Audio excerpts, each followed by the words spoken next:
So how can you eat whatever you want? Well, honestly, it's really quite simple. It's just a matter of simple science, guys. And science is something that has really come into the health and fitness industry in the 90s once we realized that we had an obesity problem. And we still have an obesity problem. It looks like 60% of Americans are either going to be overweight or obese compared to what they are supposed to be in a healthy way, whether it's the BMI, which is a great marker for how healthy you are. Or body fat percentage, and that's really where BMI comes into play. But body fat percentage, where you're carrying your visceral fat or your subcutaneous fat. And visceral fat is something that, that fat has been stored in your body for so long, it hardens underneath the muscles. And it's very, very difficult to get rid of, but it can be done. And it can be done without you sacrificing the foods that you love to eat.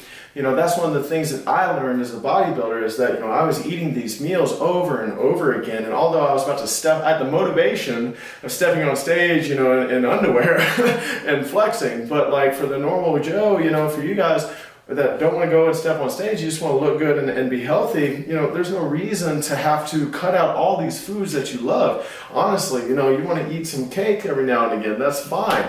You want to have a burger sometimes, that's fine. Now, why am I saying it's fine?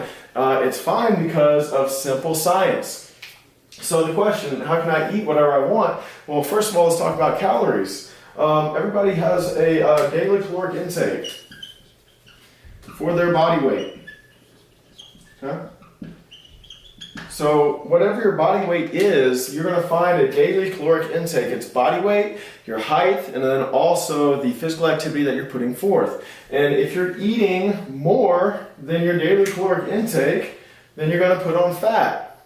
If you're eating less than your daily caloric intake, then you're going to burn fat off of your body and maybe muscle. It depends on how low that you are. And the other thing is your basal metabolic rate. Basal metabolic rate. That's going to be, again, how quickly your body burns through food. That is going to be metabolism.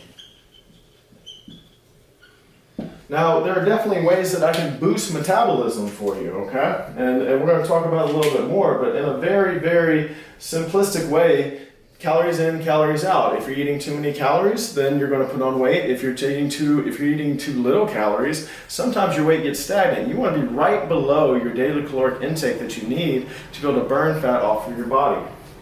So let's talk about metabolism.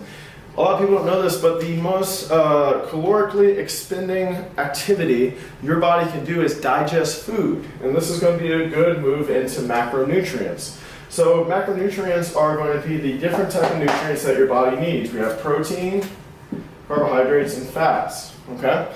For every gram of protein that you digest, 1 gram, you're going to burn 9 calories. 1 gram, 9 calories. For fats and carbohydrates, for every gram, 4 calories. So, if we want to boost your resting metabolism and boost your fat burning potential, then protein is going to be the number one thing that's going to be hard on the digestive system. I always say hard, not like hard, which is going to cause problems, but it's going to increase your digestion, which is going to help you get through food faster, and then also it's going to increase your metabolic rate. So, if digesting food is is the most calorically expending thing you can do, then your frequency of eating is important. So there's 2 ways in which this really works well. Now, number one is that some people, you eat like 1 time a day, 2 times a day, and what happens is that your metabolism has tanked.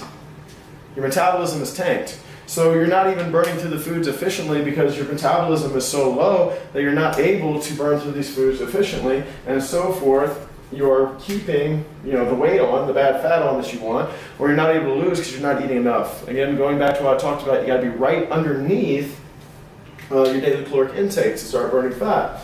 So frequency, if you're only eating 1 or 2 times a day, it's not going to work for you. You want to increase to 3 to 4 times a day, keeping your body in a calorie burning state more consistently instead of going up, down, and flatlining your metabolism.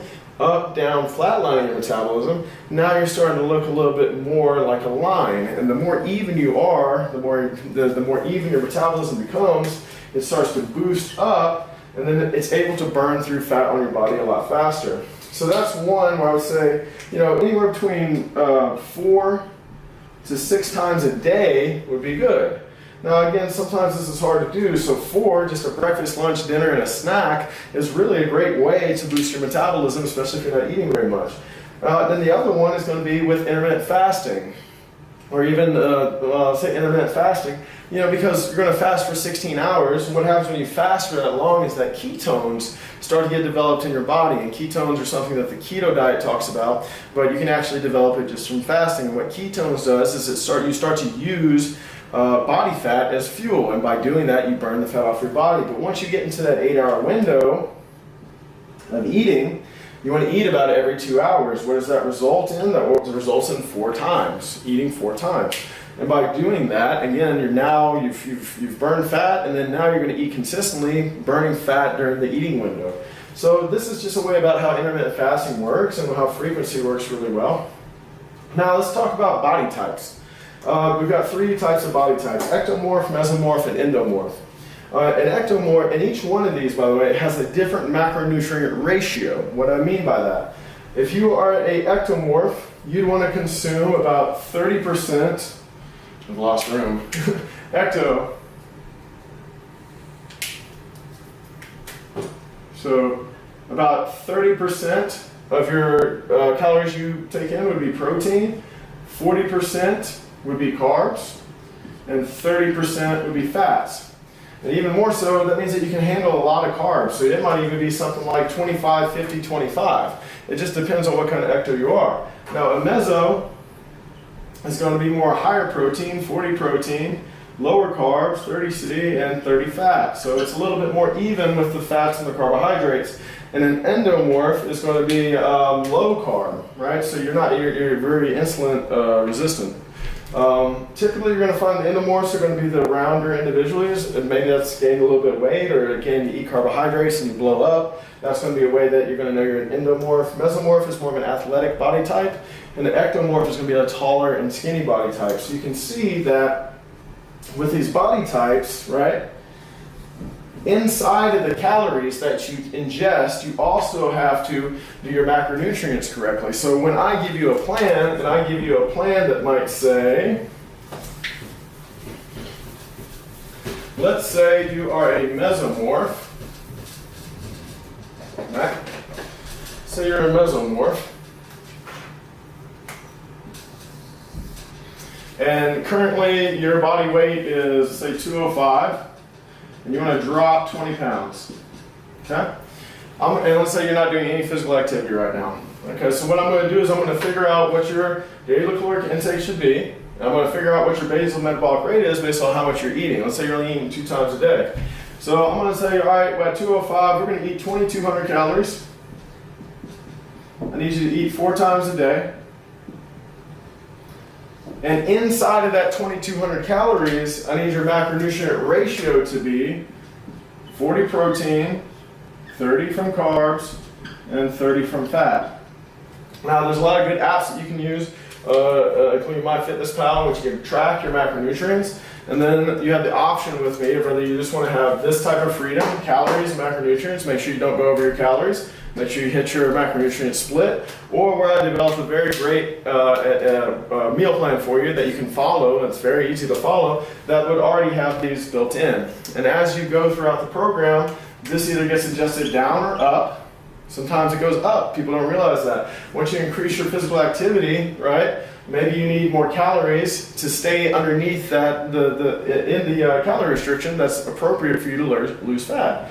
So this is something that you have to take into account when I'm making a program for you, that it doesn't always have to be reducing calories, but just based off of your body type, based off of the pictures that you send, I can figure out exactly what you need and give it to you in a very simple and easy way to understand. So I hope this gives you an idea of how you can eat whatever you want, because guess what? If you want to eat, let's say, a piece of cake and it's 400 calories, that's going to take up a lot of carbs, right? It's going to take up a little bit of protein, it's going to take a lot of fat, right? But then over here, you're going to have 1,800 calories left to play with, okay? So that's where it goes into place. Like, you can have some cake, just don't go over your calories. You can have that, just don't go over your macronutrients. So I hope this makes sense to you. It gives you a little bit better idea of what I do on the back end to service you guys and make the best plan for you.